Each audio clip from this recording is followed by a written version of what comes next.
Selamat pagi, siang, atau malam. Pada pertemuan ini, saya akan mencoba untuk melakukan simulasi pengujian instrumen dari beberapa variabel yang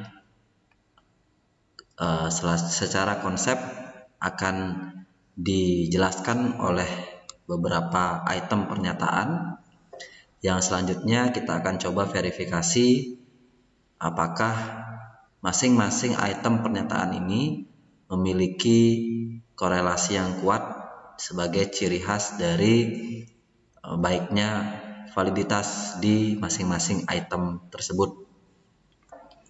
Langkah pertama yang harus dipastikan adalah bahwa kita harus memperoleh satu set data dari responden uji coba yang lalu kita input di Excel sebagai data untuk kita gunakan dalam pengujian validitas dan reliabilitas.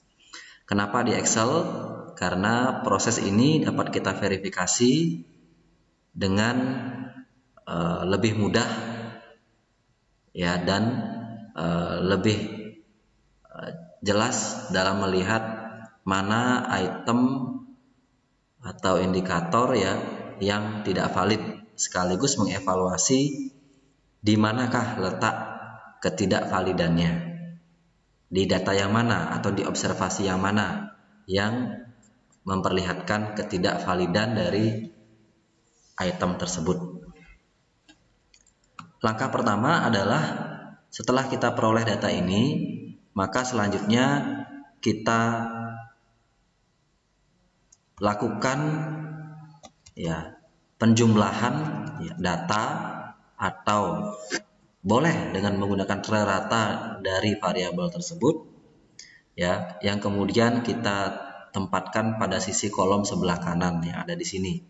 Misal untuk praktik MSDM sebagai variabel dalam simulasi ini ada dua dimensi sebenarnya, ada imbalan dan pelatihan dan pengembangan. Namun saya akan mencoba di sini untuk secara sekaligus melihat secara kumulatif, tidak melihat lagi per dimensi, namun secara kumulatif dari 30 indikator yang ada di sini, ada pernyataan yang ada di sini, apakah telah mampu menggambarkan praktik MSDM secara holistik atau komprehensif. Inilah data hasil penjumlahan ya yang ada di sini. Seperti itu. Cara untuk menjumlahkan seperti biasa kita menggunakan formula sum ya. Sama dengan sum, lalu kita blok semuanya. Oke, dengan cara Ctrl Shift kiri ya. Lalu kita enter, selanjutnya kita klik 2 kali. Ya, sehingga semuanya akan terisi. Ya, data tersebut akan terisi otomatis jumlahnya. Nah, lalu langkah berikutnya adalah lakukan hal yang sama juga pada variabel-variabel lain seperti employee engagement, retensi karyawan, dan yang lain ya. Nah, dalam simulasi kali ini saya akan mencoba untuk mengkorelasikan di variabel praktik MSDM atau menguji valid di praktik MSDM. Caranya adalah yang pertama kita bisa gunakan formula sama dengan Corel ya. Jadi sama dengan Corel ya, seperti itu. Saya perbesar sedikit dulu ya agar terlihat dengan jelas. Ya. Nah, di bagian paling bawah ya, di indikator yang pertama, oke. Di sini saya klik Corel. Sama dengan dulu ya. Sama dengan Corel. Ya, oke. 2 kali. Kita blok ya. Nah, kita blok datanya. Oke. Kita blok datanya. Seperti biasa dengan menggunakan Ctrl Shift atas lalu select kolom yang kita inginkan ya, dengan mengkombinasikan antara Shift dan Ctrl saja. Selanjutnya saya gunakan separasi koma ya dalam spesifikasi dari Excel saya. Mungkin berbeda pada Excel yang lain, ada yang menggunakan titik koma, jadi diganti dengan menggunakan titik koma, ya, tanda yang sesuai di Excel. Dari mana kita tahu bahwa itu koma atau titik koma? Itu muncul biasanya di bagian ini. Nah, di sini ada array 1, array 2. Nah, koma inilah yang menandakan bahwa saya harus menggunakan koma sebagai pemisah, ya.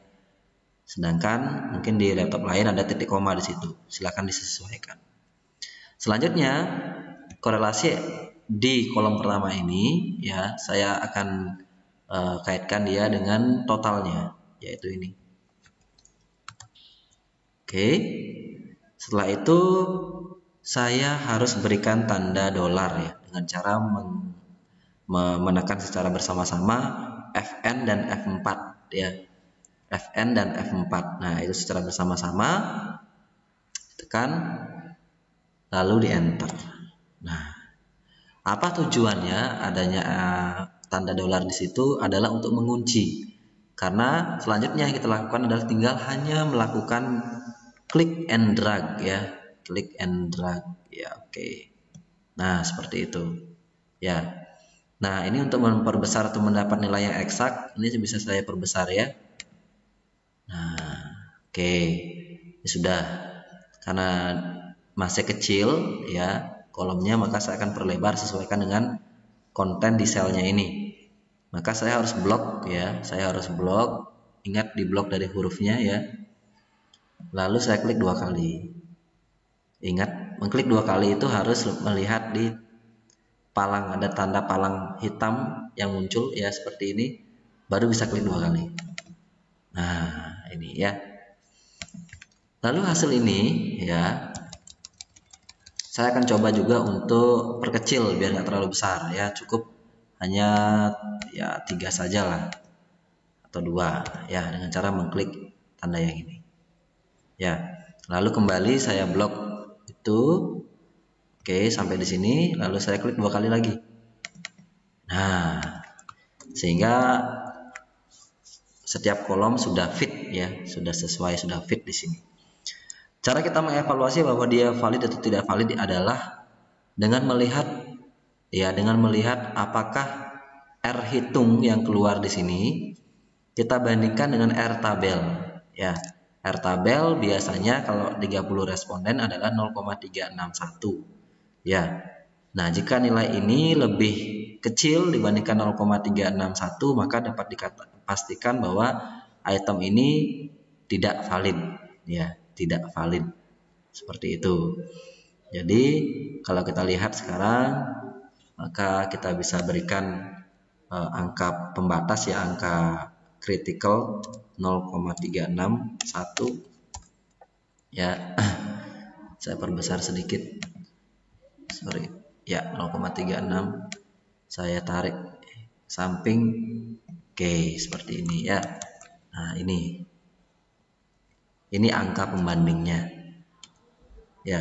Kalau kita ingin berikan tanda atau simbol boleh juga sama dengan, ya, sama dengan if, ya, jika nilai ini lebih kecil dibandingkan dengan nilai ini, ya, maka kita sebut saja tidak valid, ya, TV.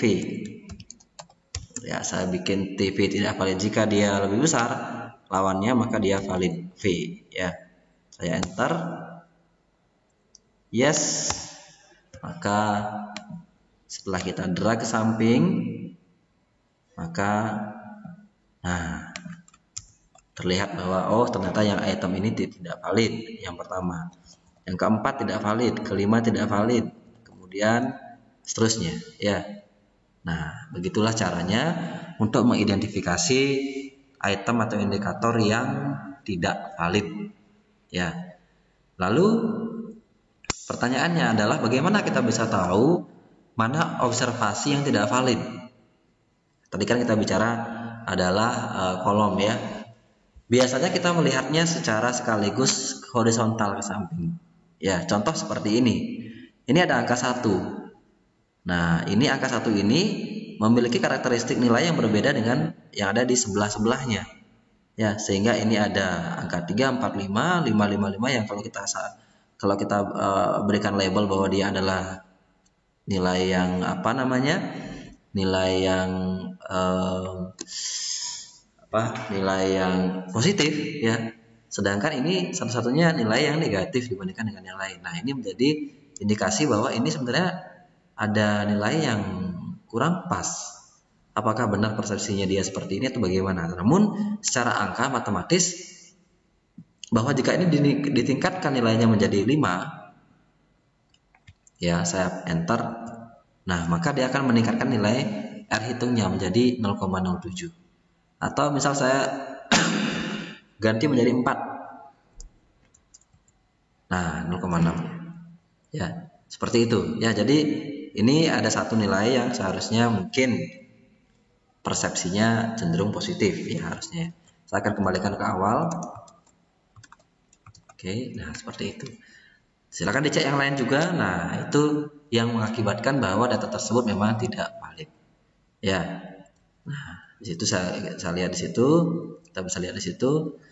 Sehingga dengan begitu maka jika memang nilai tersebut setelah dievaluasi benar, maka memang item ini perlu diperbaiki ya, baik itu kontennya, substansinya, atau redaksinya ya, sehingga kemudian bisa diberikan kembali kepada responden uji coba untuk melihat bagaimana status dari item tersebut. Baik, sekian saya rasa untuk simulasi uji valid ini ya. Untuk uji reliable bisa dilakukan di software lain karena di Excel sendiri belum ada formula yang instan untuk bisa menguji reliable, kecuali memang kita membuat sendiri formula-formulanya, komponen-komponen perhitungannya, sehingga nanti akan mengeluarkan nilai uji reliable-nya ya. Namun itu akan kita bahas di lain kesempatan. Sekian saya rasa, terima kasih atas perhatiannya, semoga bermanfaat.